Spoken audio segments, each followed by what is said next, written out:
Hello friends, आज हम article 1 से लेकर आर्टिकल 4 के बारे में डिस्कस करेंगे, जो कि हमारे कॉन्स्टिट्यूशन के part 1 union and it's territory के अंडर आता है। अब हम आर्टिकल 1 से शुरुआत करते हैं। आर्टिकल 1 हमें 3 प्रकार के इन्फॉर्मेशन देता है। पहला जानकारी हमें ये देता है कि हमारे देश का नाम क्या होगा। दूसरा, टाइप ऑफ पॉलिटी सिस्टम, यानी कि हमारा कंट्री फेडरल होगा या यूनियन होगा। और तीसरी जानकारी देता है हमें इट्स टेरिटरी, मतलब कि हमारे राज्य क्षेत्र, यानी कि हमारे कंट्री का विस्तार, एरिया कितना होगा। आर्टिकल 1 हमें हमारे देश का नाम बताता है, जो कि India that is Bharat. Bharat और इंडिया दो नाम है। कॉन्स्टिट्यूएंट असेंबली में डिस्कशन ये हुआ कि हमारे देश का नाम क्या रखा जाए, इंडिया रखा जाए या भारत रखा जाए।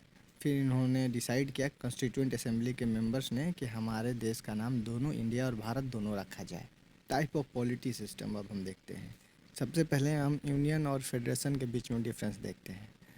फेडरेशन में क्या होता है कि सारे स्टेट मिलकर एक एग्रीमेंट करते हैं कि हम लोग सारे मिल के एक देश का निर्माण करते हैं। और जबकि यूनियन में ये है कि कोई एग्रीमेंट स्टेट के बीच में नहीं होता है।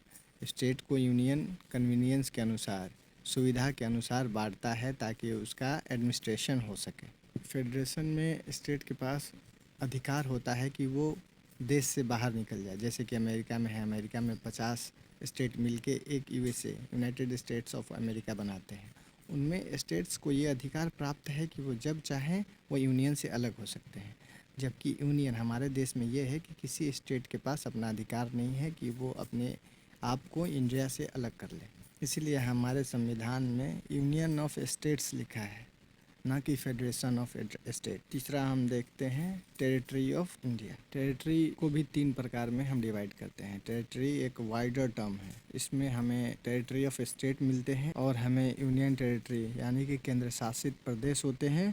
और तीसरा तीसरा वो क्षेत्र होता है जो कि हमारी सरकार फ्यूचर में एक्वायर करेगी, यानी कि अर्जित करेगी। मान के चलिए एग्जांपल में हम देखते हैं, जैसे कि इंडिया अटैक करे पाकिस्तान पे और उसका पंजाब क्षेत्र कब्जा कर ले, तो वो एक्वायर टेरिटरी इंडिया के अंडर आएगा। अब हम आर्टिकल 2 के बारे में डिस्कस करते हैं। आर्टिकल 2 पार्लियामेंट को पावर देता है कि वो नए राज्य का निर्माण करे, और उस नए राज्य का भी निर्माण के लिए भी 2 कंडीशंस दिए गए हैं। वो नए राज्य हमारे पुराने राज्यों से काट कर नहीं बना होना चाहिए। पहला कंडीशन होगा कि वो, जैसे कि केंद्र शासित प्रदेश है, उसको राज्य के रूप में कन्वर्ट कर ले, ये नए राज्य होंगे।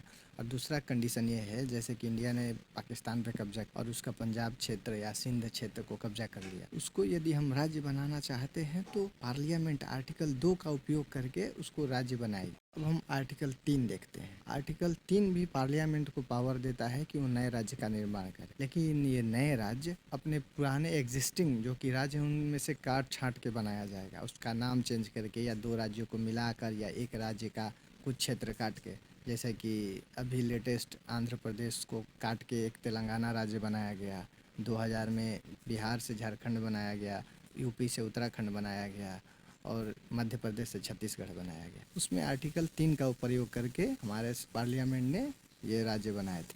अब हम आर्टिकल 4 देखते हैं। आर्टिकल 4 ये कहता है कि यदि पार्लियामेंट आर्टिकल 2 और आर्टिकल 3 का प्रयोग करती है तो वो हमारा संविधान संशोधन नहीं माना जाएगा। यानी कि हमारा जो आर्टिकल 2 और आर्टिकल 3 का प्रयोग होगा, वो आर्टिकल 368 में बताता है संविधान संशोधन के बारे में, उसके अंतर्गत नहीं आएगा। और यदि संविधान संशोधन नहीं है तो ये हमारे पार्लियामेंट से सिंपल मेजोरिटी से पास हो जाएगा। यदि आप लोगों को कन्फ्यूजन होगा, जैसे कि कॉन्स्टिट्यूशनल अमेंडमेंट, संविधान संशोधन क्या है, तो हम आगे वीडियो में डिस्कस कर लेंगे। यदि आप लोग को जानकारी चाहिए तो प्लीज़ कमेंट में बता दें, मैं ज़रूर उस पर वीडियो बनाऊँगा।